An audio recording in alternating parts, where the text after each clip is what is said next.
Hello class, this is Mr. Gibson and we're about to go over the remainder of the final exam review for Math 130. In light of the fact that classes were canceled last night, I wanted to make this video so you could go through it and you could see how things are answered as far as the review is concerned. So I need you to turn to page 11 because we completed page 10 the last class period. So if you turn to page 11, we're going to start on problem 13.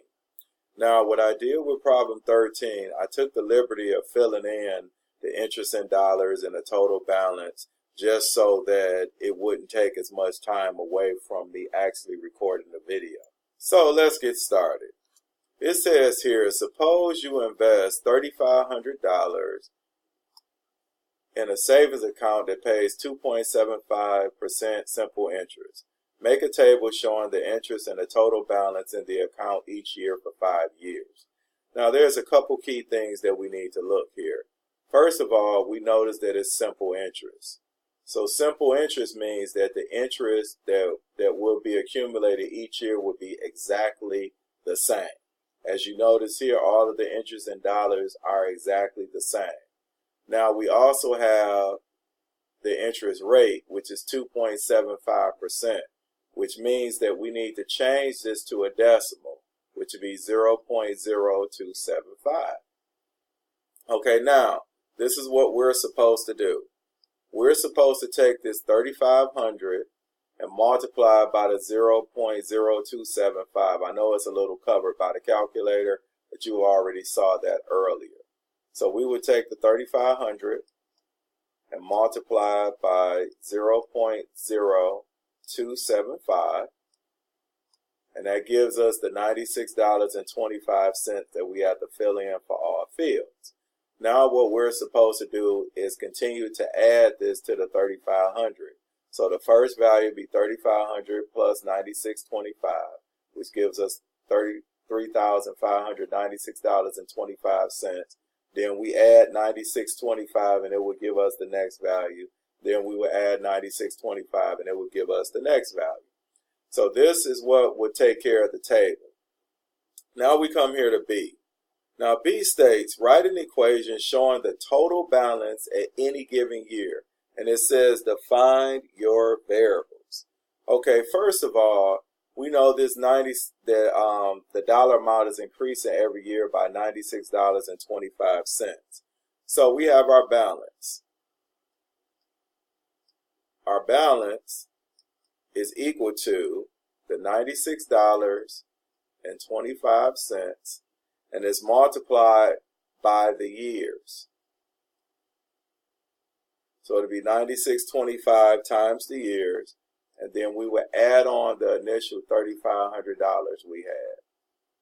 Now we know that this is in classic slope-intercept form, which is y equals mx plus b.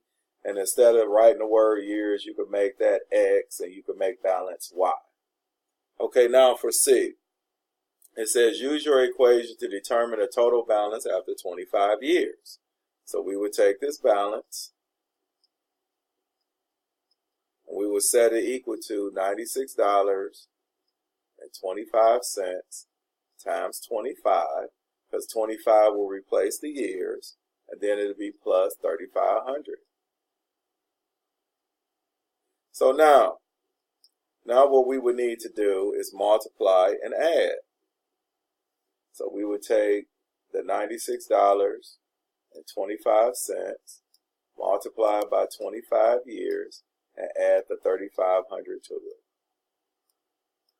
And our final answer would be $5,906.25.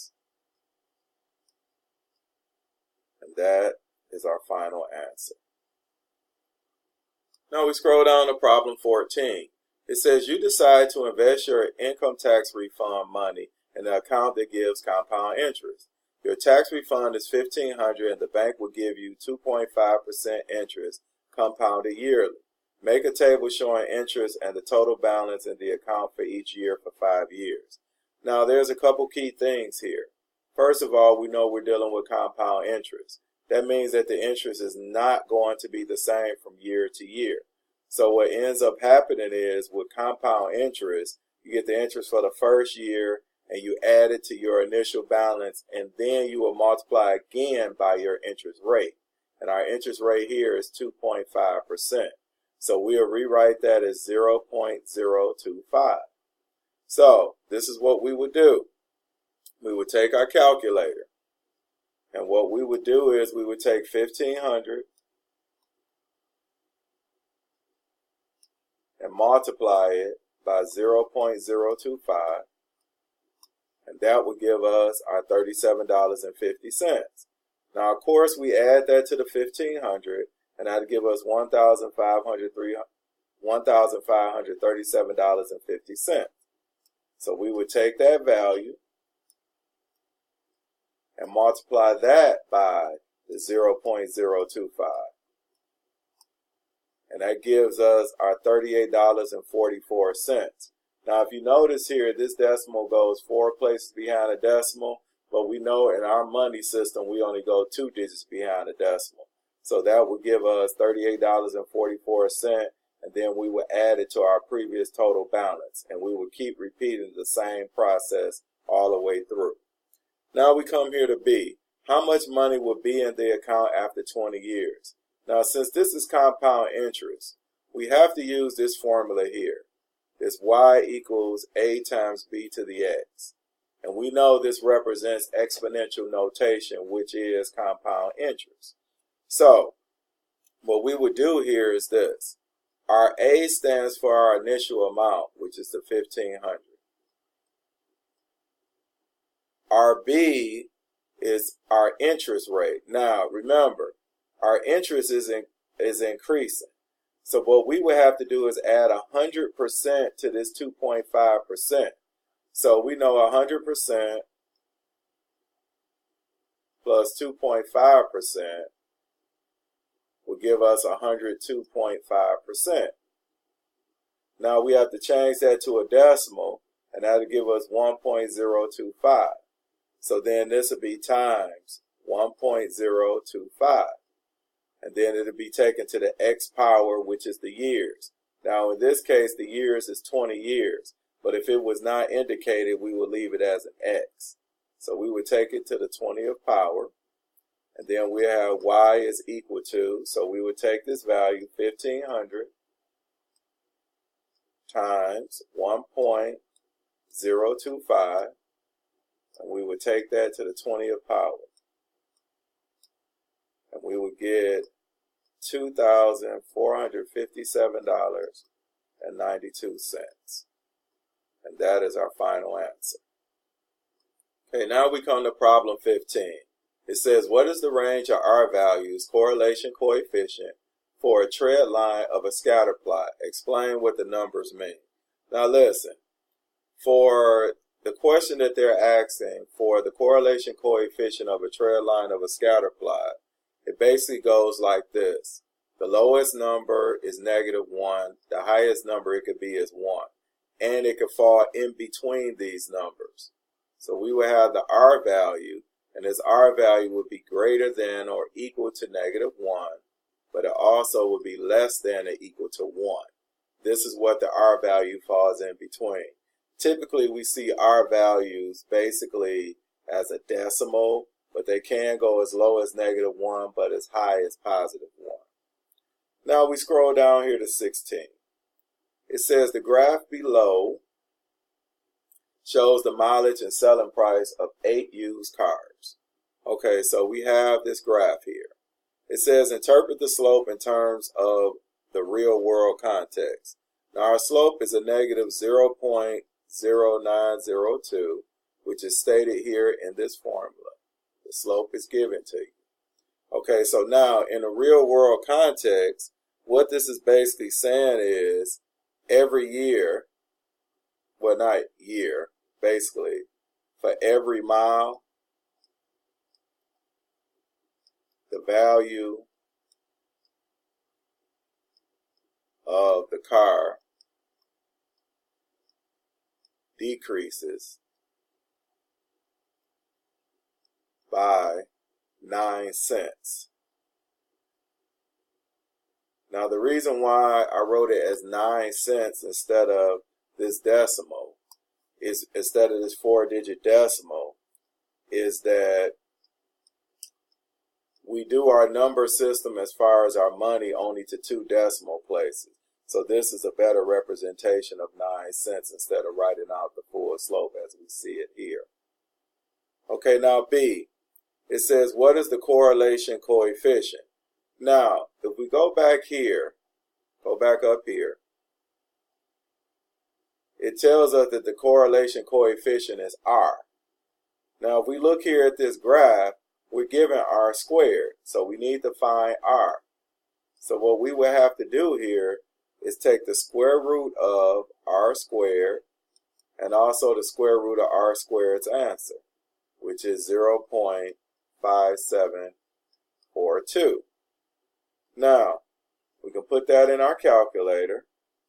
The square root of 0.5742. And that would give us this decimal here. But what we would do is this here. This would be R is approximately, we would round to 4 decimal places, which would be 0.7578. Now, here's another thing that we have to be conscious of. When we take the square roots of sides like we did, our answer is supposed to be positive or negative this value. Now, what we have to do is determine which it is, whether it's positive or negative. So this is what we would do. We would look at the graph here. We notice that the line is going down, so it's decreasing. So that means that the R is negative. So our final answer would be R is approximately a negative 0.7578. And that would be our final answer. Now we come here to C. It says, interpret the coefficient of determination by filling in the blanks. About blank percent of variation from the predicted value for blank is due to changes in blank. Okay, first of all, the coefficient of determination is your R squared. And we have to rewrite this value as a percent. So as a percent, that would be 57.42. So it would be 57.42% of the variation from the predicted value for. Now, we know our Y value would go here. So our Y value is the value of the car. So this would be value of the car.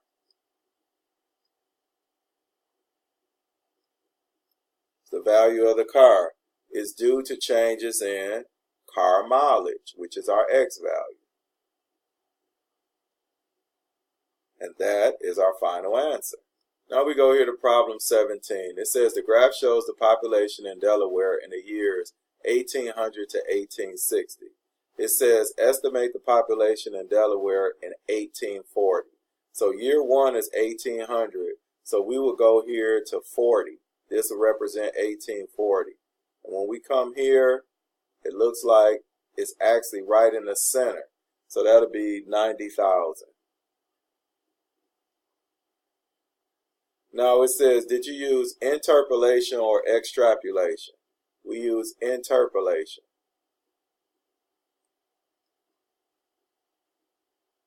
Now to go through that, remember interpolation means that it falls within the minimum value to the highest value. And we notice 1840 falls in between this here. Now, extrapolation would mean that it would either go below the lowest value or higher than the highest value. So we know that this is interpolation. Now, we come down here to C. It says the trend line where X represents the number of years since 1800, and we have this equation here. Use this equation for predicting the population in 1870. Okay, basically what we're doing is substituting in 70 for X. I took the liberty of writing out this equation and substituting in 70. When you substitute in 70, you get 111,721.20. And then it said round to the nearest whole number, so it's 111,721 is your final answer. Now here, D, they want us to find the percent of error. So we would take the actual population minus the predicted, divided by the predicted, and it'll give us 0.5.